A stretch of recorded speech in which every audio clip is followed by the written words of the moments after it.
Assalamualaikum warahmatullahi wabarakatuh. Salam sejahtera untuk kita semua. Halo Sobat Aren semuanya, pada kesempatan kali ini kita akan membahas materi suhu dan kalor. Pada part 1, kita akan membahas materi konvensi satuan suhu. Materi ini adalah materi fisika SMA kelas 11. Oke, Sobat Aren semuanya, apakah itu yang dimaksud dengan suhu? Suhu merupakan ukuran derajat panas dari suatu benda. Dan alat pengukur suhu sendiri itu namanya termometer. Jenis-jenis termometer itu ada beberapa. Yang pertama itu ada termometer raksa dan alkohol. Kalau termometer raksa dan termometer alkohol bekerja berdasarkan pemuaian zat cair. Yang kedua ada termometer bimetal. Termometer bimetal adalah termometer yang dibuat dari bimetal atau dua logam yang berbeda koefisien muainya. Yang ketiga, ada termometer hambatan. Termometer hambatan bekerja berdasarkan prinsip perubahan hambatan pada sebuah materi ketika dipanaskan. Dan yang keempat, ada termometer kopel atau termokopel. Termokopel adalah sensor suhu yang biasanya digunakan untuk mengukur suhu tinggi yang berkisar di antara 3000 derajat sampai 30.000 derajat Fahrenheit. Dan yang kelima ada termometer gas. Termometer gas adalah termometer yang memanfaatkan perubahan volume atau tekanan gas untuk mengukur suhu suatu zat. Dan yang keenam ada pirometer. Pirometer merupakan alat pengukur suhu benda yang mampu mengukur suhu sangat tinggi yang suhunya berkisar di antara 500 derajat Celcius sampai 3000 derajat Celcius. Sekarang kita akan mempelajari skala termometer. Skala termometer yang perlu kita ketahui atau yang memang berada di dunia ini ada 4. Yang pertama ada Celcius atau skala Celcius, yang kedua ada skala Fahrenheit, dan yang ketiga ada skala Kelvin, dan yang keempat itu ada skala Reaumur. Derajat Celcius mempunyai titik beku atau titik terendahnya. Ini titik beku sama dengan titik terendahnya. Kalau titik didih itu adalah titik atasnya. Titik beku dari air atau derajat Celciusnya itu 0 derajat Celcius. Sedangkan titik didih dari skala Celcius itu sebesar 100 derajat Celcius.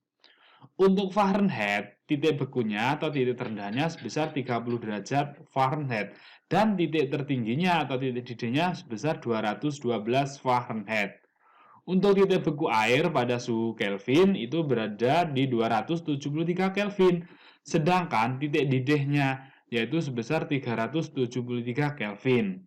Untuk Kelvin itu cara menulisnya tidak diikuti dengan derajat. Berarti langsung ditulis K saja. Untuk skala yang keempat ada Reaumur. Reaumur itu titik bekunya 0 derajat Reaumur. Sedangkan titik didihnya atau titik tertingginya yaitu sebesar 80 derajat Reaumur. Bagaimana cara menghitungnya? Oke, ini kita simulasikan dengan dua termometer yaitu termometer X dan termometer Y. Untuk rumusnya, X ini yang pertama kita acuannya dari sini. Berarti nanti X kurangi XB per XA dikurangi XB sama dengan Y dikurangi YB sama per YA dikurangi YB. Atau begini, yang pertama tengah kurangi bawah, atas kurangi bawah sama dengan yang di sini berarti tengah kurangi bawah dibagi dengan atas kurangi bawah. Atau untuk X sendiri yaitu suhu yang terukur pada termometer X yang di sini. Untuk XA yaitu suhu atasnya pada termometer X. Untuk XB yaitu suhu bawahnya pada termometer X atau XB atau YB ini berarti nanti titik beku atau titik terendahnya. Untuk Y di sini yaitu suhu yang terukur pada termometer Y. Untuk YA yaitu suhu atas pada termometer Y. Sedangkan YB yaitu suhu bawah atau titik bekunya pada termometer Y. Nah, dari rumus ini, rumus kedua perbandingan kedua termometer, maka didapatkan untuk yang 4 skala ini didapatkan hasil seperti ini. Rumus ringkasnya yaitu nanti untuk C per 5 sama dengan R per 4 sama dengan F kurangi 32 per 9 sama dengan K kurangi 273 per 5. Untuk C nanti yang terukur pada skala Celcius. Untuk R-nya yaitu nanti yang terukur pada derajat Reaumur atau skala Reaumurnya. F kurangi 32. Kenapa kok ada min 32? Karena di sini titik bekunya 32 derajat. Maka F kurangi 32 per 9. Sama dengan K kurangi 273 per 5. Untuk mengetahui sejauh mana pemahaman kalian, biar kalian lebih paham dan lebih smart, kita lanjutkan contoh soalnya ya. Silahkan disimak. Contoh soal yang pertama. Nah, suatu zat cair diukur menggunakan termometer Celcius menunjukkan angka 50 derajat Celcius. Apabila zat diukur dalam termometer Fahrenheit menunjukkan suhu bla bla bla derajat Fahrenheit. Bagaimana cara menghitungnya? Nah, kalau di SD dulu kalian kan menghafalkan rumus yang sangat banyak. Tapi ketika kalian sudah memasuki SMA, rumusnya kita sederhanakan biar kalian lebih enjoy dan lebih smart dan cepat selesai mengerjakan suatu persoalan ketika ada soal yang berkaitan dengan termometer. Nah, kalian ingat C per 5 sama dengan R per 4 sama dengan F kurangi 32 per 9 sama dengan K kurangi 273 per 5. Ini perbandingannya.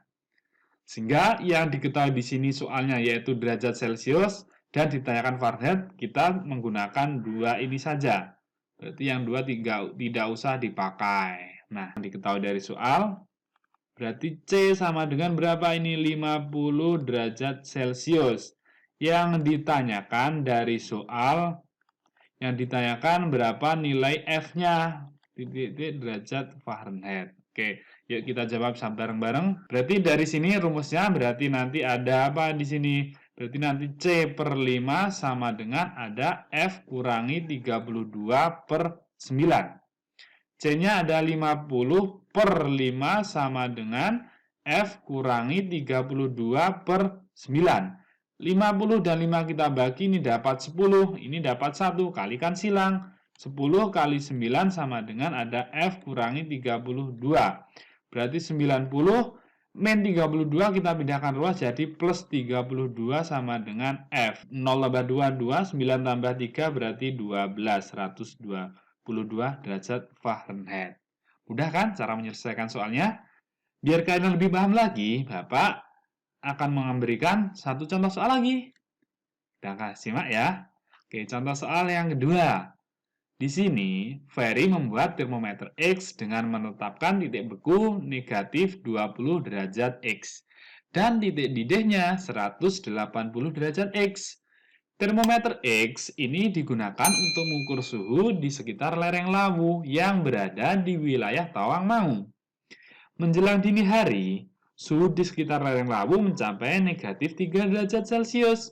Apabila suhu cuaca ini diukur menggunakan termometer X, angkanya titik-titik derajat X. Oke, bagaimana cara menyelesaikannya? Kita tulis dulu apa yang diketahui dari soal. Kita langsung ilustrasikan dengan gambar. Ini misal ada termometer Celcius dan ini ada termometer X. Oke, ini yang terbaca pada Celcius, ini yang terbaca pada X, ini nanti ada X titik teratasnya, ini ada X titik bawahnya. Ini ada C atasnya, ini ada C bawahnya. Celcius ini yang terukur berapa di sini tadi? Negatif 3 derajat Celcius. Ingat titik bekunya 0 derajat Celcius, sedangkan titik didihnya ada 100 derajat Celcius. Yang di sini X titik bekunya negatif 20 derajat. Kita masukkan di sini min 20 derajat X. Sedangkan titik atasnya atau titik didihnya sebesar 180 derajat X. Yang ditanyakan X-nya. Berarti nanti rumusnya ada C, ingat tengah kurangi bawah per dengan atas kurangi bawah. Sama dengan di sini X-nya berarti tengah kurangi bawah dibagi dengan atas kurangi bawah. Nah, masukkan angkanya. C-nya yang tertulis berarti min 3, CB-nya 0, CA-nya berarti nanti ada 100 dikurangi 0, sama dengan ini X-nya, berarti yang akan kita cari, XA-nya ada, XB-nya min 20, dibagi dengan XA-nya 180 dikurangi min 20. berarti nanti ada min 3 per 100 sama dengan ini min berarti jadi plus 20. Yang di sini min dan min berarti plus 20. Ini oke, berarti nanti ada min 3 per 100 sama dengan X plus 20 dibagi dengan 200. Karena pecahan, kalau segaris berarti bisa dibagi 100 dan 200 kita bagi, ini dapat 2. Kalikan silang. Min 3 kalikan 2 berarti ketemu min 6 sama dengan X plus 20. Berarti nanti X sama dengan ada min 6 kurangi 20, maka ketemu negatif 26 derajat X. Jawabannya berarti yang D. Mudah kan untuk menyelesaikannya? Nah, di sini Bapak akan memberikan latihan soal. Latihan soal ini nanti silakan dikerjakan pada lembaran atau gimana. Terus nanti untuk penyelesaiannya akan Bapak sampaikan pada video berikutnya. Terima kasih kalian sudah menyimak materi konversi suhu dan konversi suhu. Semoga ada manfaatnya, dan apabila ada kekurangan saya pribadi mohon maaf yang sebesar-besarnya. Apabila belum paham silahkan tinggalkan komentar pada kolom komentar. Terima kasih. Saya Christian, wabillahi taufiq walhidayah, wassalamualaikum warahmatullahi wabarakatuh. Sampai jumpa.